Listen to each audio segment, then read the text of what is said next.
What the hell are you doing back here? Wait, let me guess. You stole some of my files, or hacked my brain, or used telepathy or some shit. Found out someone else got hit by your little ghost in the machine, and when you got there, found out he was deader than new disco. That close enough?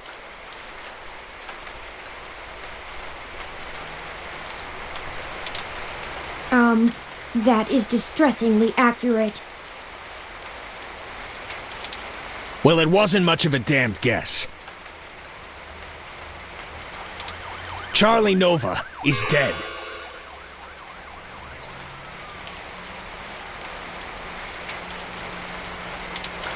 What?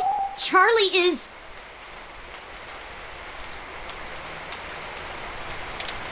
The autocab he was in drove him right off the bridge and into the bay.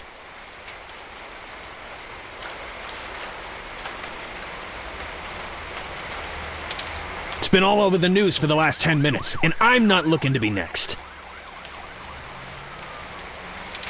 I'm getting the hell out of NeoSF, and I'm gonna forget that I ever saw you, ever knew Charlie, ever gave a shit about any of this. Hell, maybe I'll pick up a new career.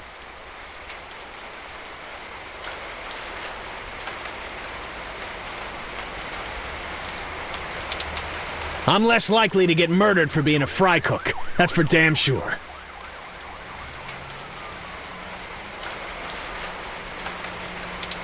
Have a good life! Oh no! No! Why is this happening? There was no one in that car! No heat signatures, no wireless emissions, nothing! That wasn't even an auto cab! It's a manual!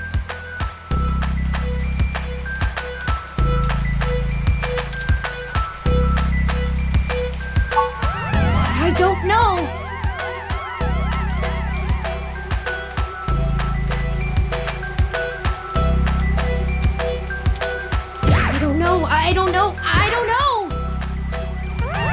That's it! This is too much! I've had enough! I don't care who's controlling the news anymore!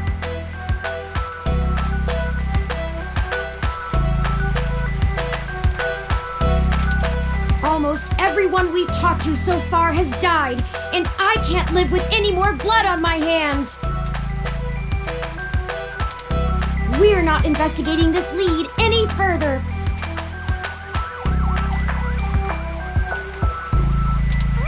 As of right now.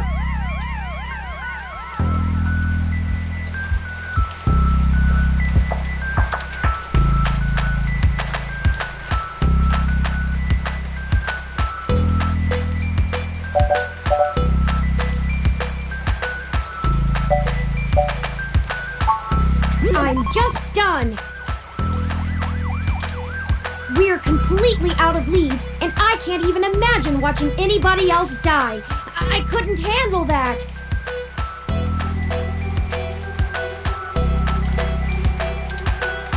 We have more pressing avenues of inquiry to make.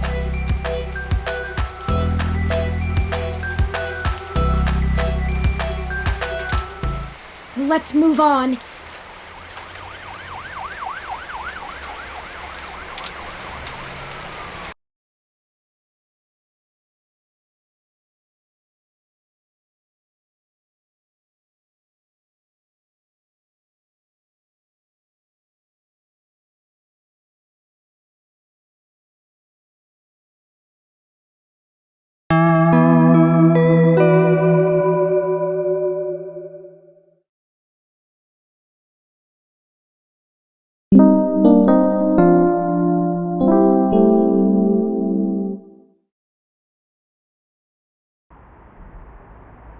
Well, we should go to Melody's home and at least meet her.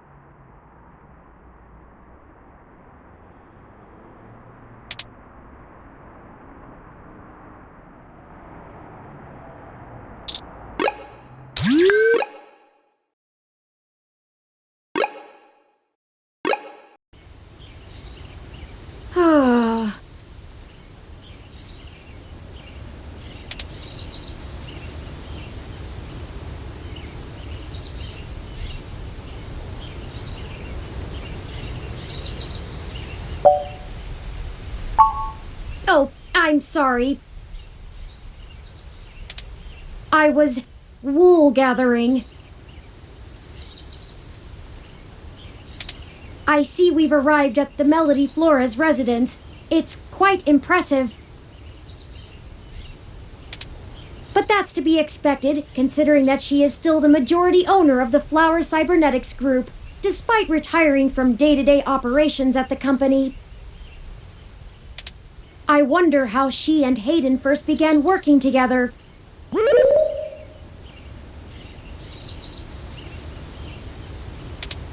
Sorry, back on task.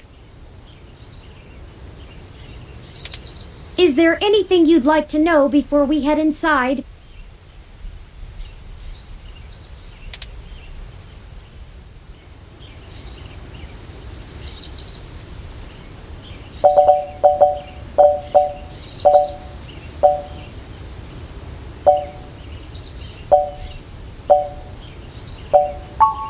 Flower Cybernetics was established in the early 2000s by Melody's mother, Antonella.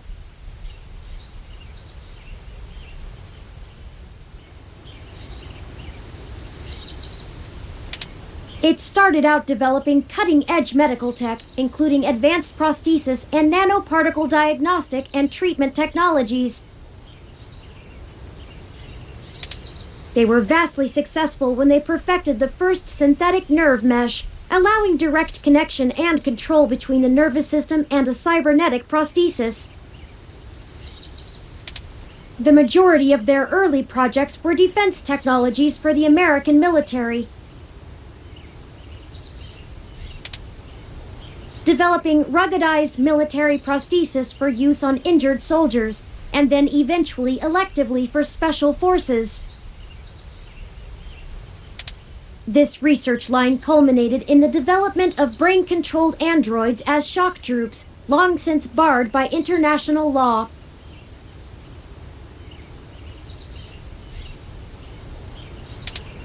Melody took over the company from her aging mother, and she fought against developing further military hardware from that point on. She pushed the company to use the BCA technology for the company's original goals of medical advancement, as well as developing the first direct link virtual reality implants.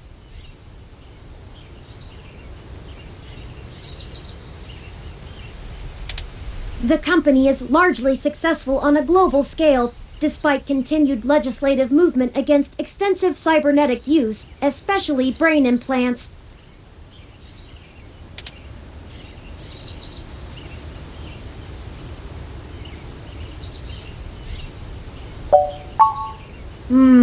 Not a whole lot.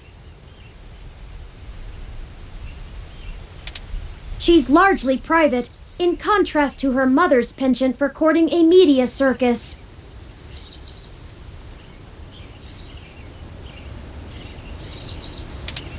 Several biographies of former Flower executives show her as intensely passionate about demilitarizing the company to the point of absolute viciousness in the boardroom.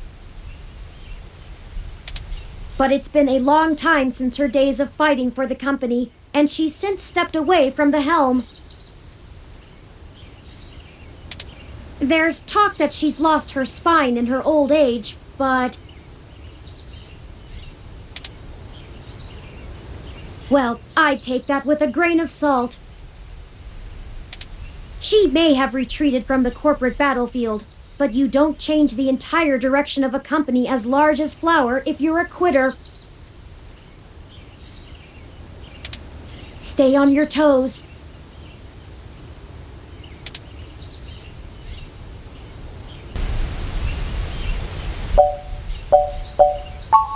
He did, and I can't shine much light on that.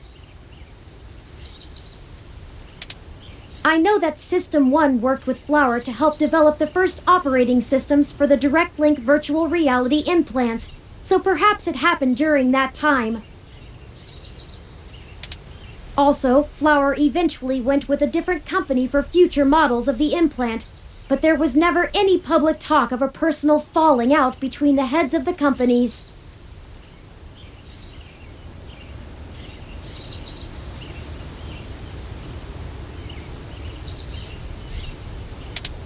I'll scrape the mesh for more rumors, but they'll only be that, rumors.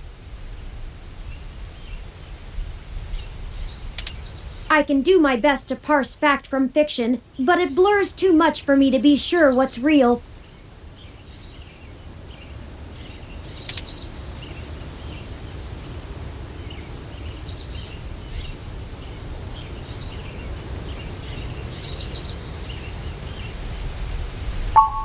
No time like the present, then.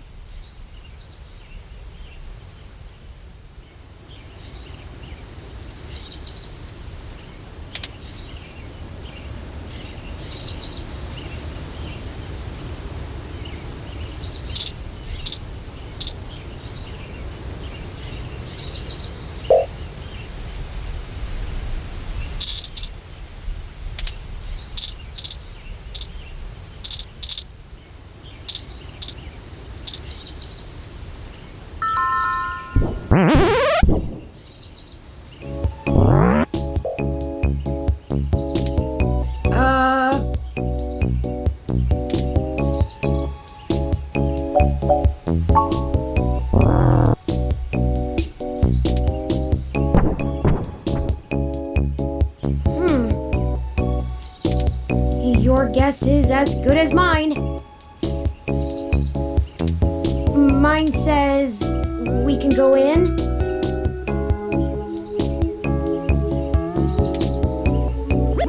Should we?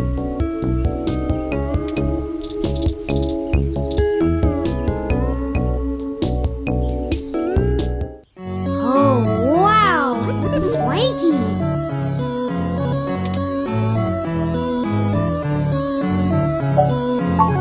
Oh, Miss Flores!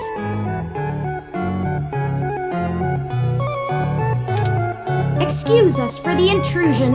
My name is Turing, and... Oh, I know who you are. Hey, I can explain. I know you don't like Dr. Fairlight very much, but I assure you there's a situation. Fairlight?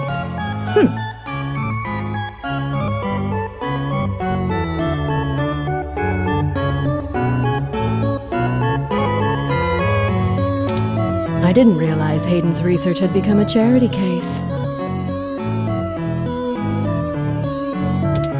Though I suppose little boy Yannick will throw money at anything that raises his profile on the mesh. Wait, you know Hayden? Also, we actually only just met Dr. Fairlight yesterday. Oh, that's too bad. Now Pat won't have to eat you.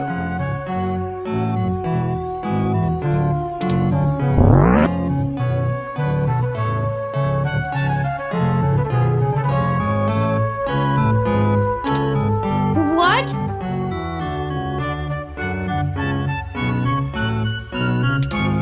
Though I'm not sure your gears would have been good for his digestion. Actually, madam, I'm not comprised of gears.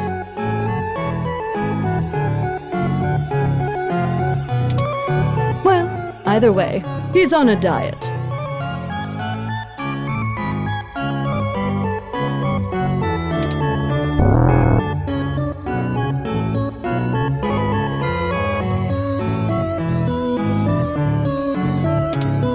This philosophy is how I lead my life.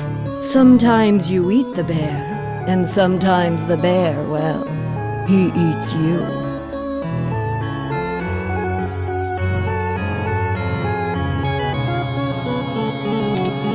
Do you understand?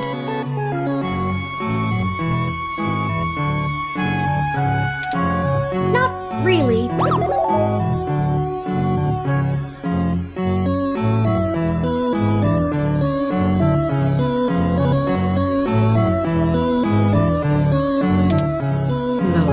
I don't have all day to entertain you, Turing, nor your new friend.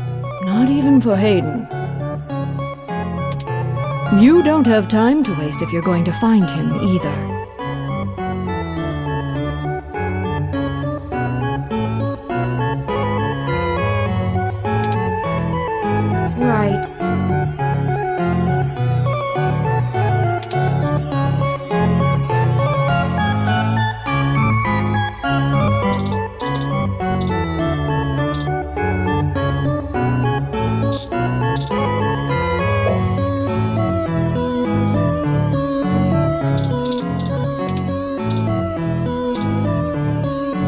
Melody keeps unusual company. Ursus maritimus, if I'm not mistaken. That might be why the temperature controls are set so low in here. I wasn't aware you knew the scientific name of the species.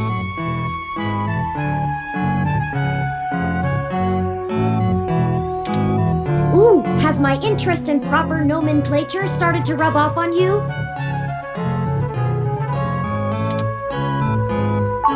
Plenty! Have you heard of a Kermode bear, also known as a spirit bear? Or he could be a white-phased black bear, or even a pizzly. But he's not. It's a polar bear.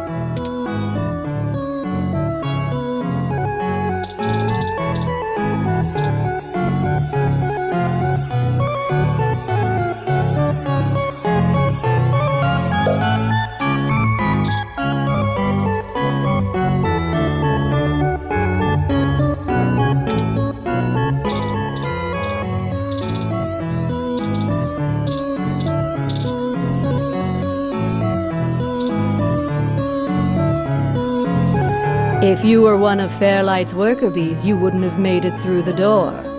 So why are you here to badger me about poor Hayden? You have me at a disadvantage, Ms. Flores. You seem far ahead of us on this matter. Just call me Melody, darling. And of course. But I'll share a secret or two with you. I have so many questions. Do you know what's happened to Hayden?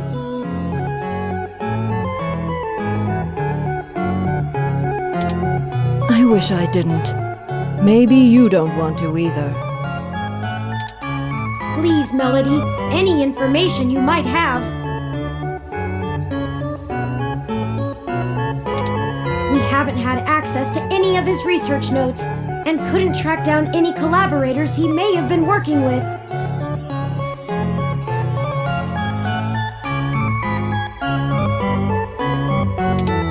Perhaps if we know more, we might be able to nail down a solid motive. Well, I don't know if I can speculate on that, beyond the usual corporate infighting. Not that Parallax is known for that, of course. We had been catching up recently, and he mentioned feelings of being watched. He started to worry he had been discussing your development with the wrong people. When he stopped returning my calls, and now that you've shown up with a total stranger, it becomes clear what happened.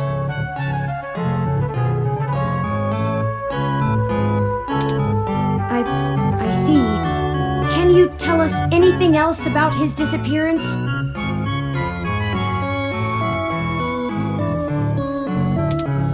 Oh, I'm afraid not, dear. I've been around long enough to know what's coincidence and what isn't.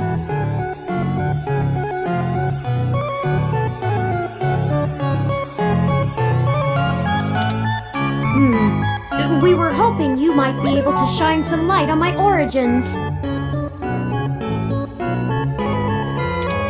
Fairlight mentioned that you had worked with Hayden in the past. I see Hayden didn't neglect curiosity in your personality makeup.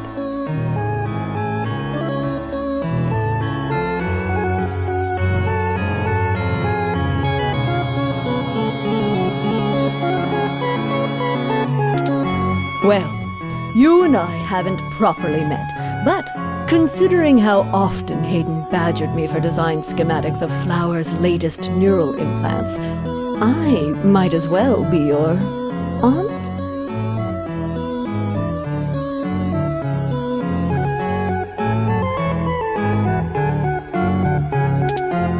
We'll go with that. I wouldn't mind being an aunt, even to a blue-headed robot. I'm touched, Melody. Well then, I'm willing to answer your questions, for now.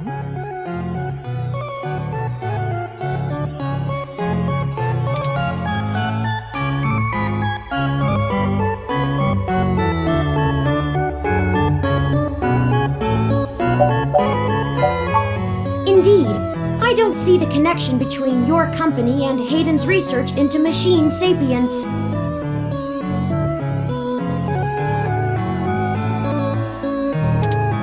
Oh, Hayden wasn't researching machine sapience. At least not primarily. Not to diminish the importance of your creation, Turing, but it's best you know the truth.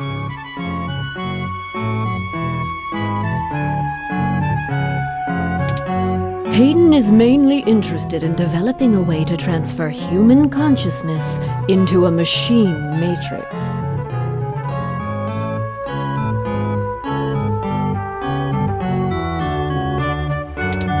You can see why neural implants would obviously be an integral part of that.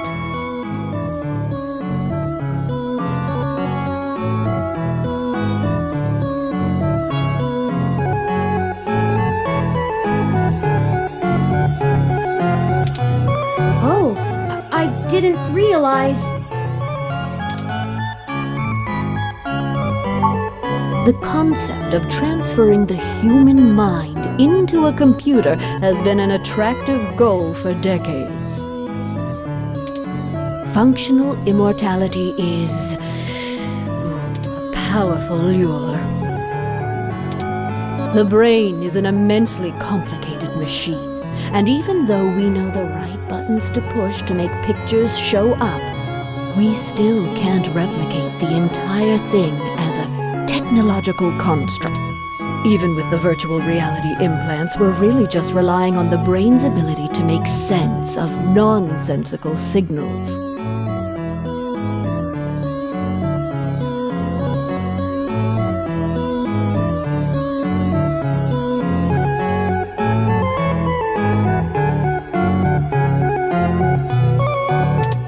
So Hayden decided the best way to make a machine more like the human brain would be to work in the opposite direction.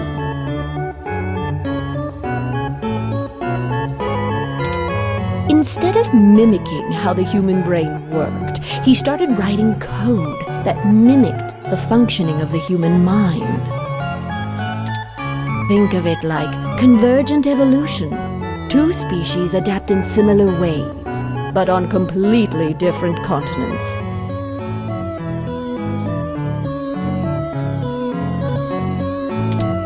Hayden is a crack programmer when it comes to information collating. It's why Parallax hired him when they did. So he wrote a bunch of self-modifying learning algorithms that were, frankly, baffling, and let them loose. Poke and prod them here and there to make sure they value the same things humans do. And we eventually end up with you, Turing.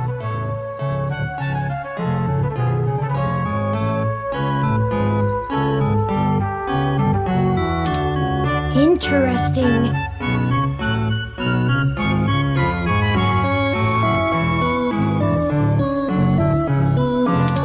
Hayden never revealed any of this to me.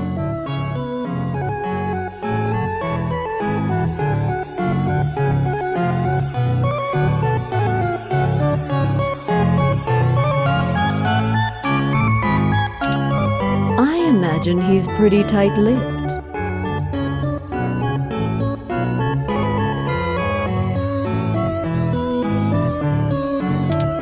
You were the first prototype he considered a real success, and he was afraid of contaminating your development before he had a chance to make good observations.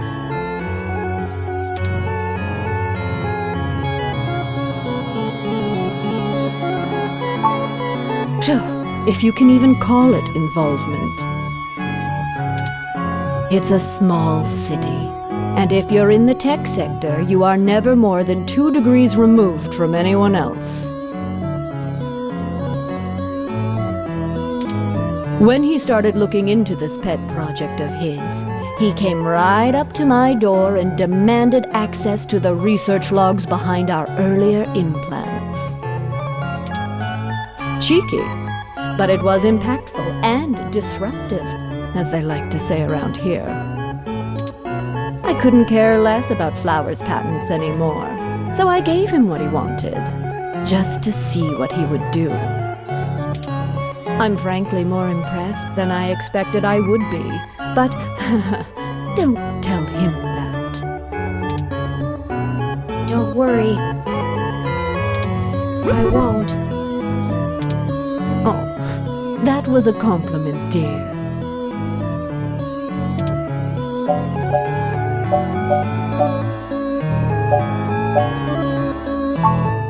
I didn't say that.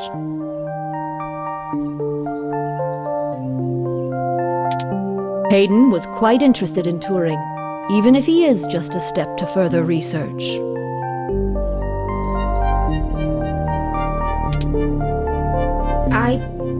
In fact, he was preparing to publish his findings involving Turing, and I know it's going to make one heck of a splash in the scientific community. See, the most impressive part about you, Turing, is that you're surprisingly stock. I assure you, Melody, my construction involves only the latest and greatest in ROM prototype technology. Exactly.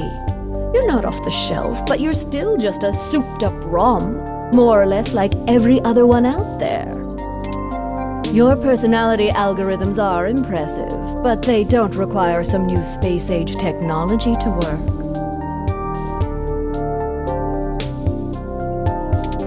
Hayden is going to propose that human consciousness transference does not require special brain-like hardware architecture, but merely the right software wrapper to interface with the hardware.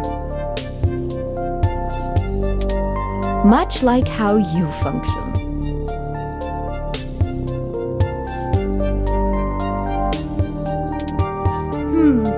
I suppose that is correct.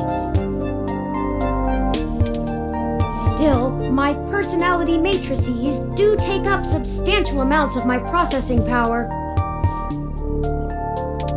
Wouldn't custom hardware have capabilities that better serve such a demanding specialized task?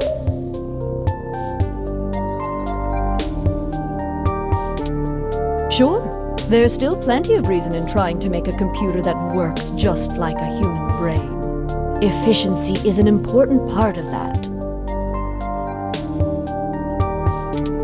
But if Hayden can emulate the human mind in existing technology, it means we can start the immortality now, rather than waiting for hardware to catch up with Hayden's software. Frankly, I'm not terribly interested in living forever, but there's more than enough people who are. Thank you for this, Melody. I understand so little of my origins. Well, I'm sorry I don't know more of the specifics. Hayden kept me up to date on his progress, but only in the vaguest of ways.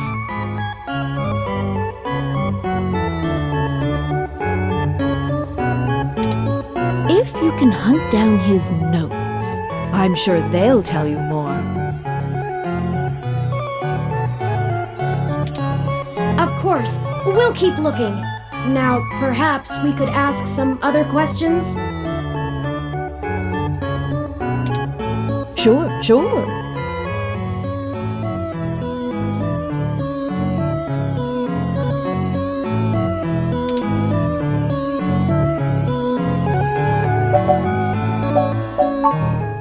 Oh, hell, that old bastard and I have been flashing daggers at each other for the better part of 20 years. I contracted out the software development for our first-gen direct-link VR neural implants to System 1.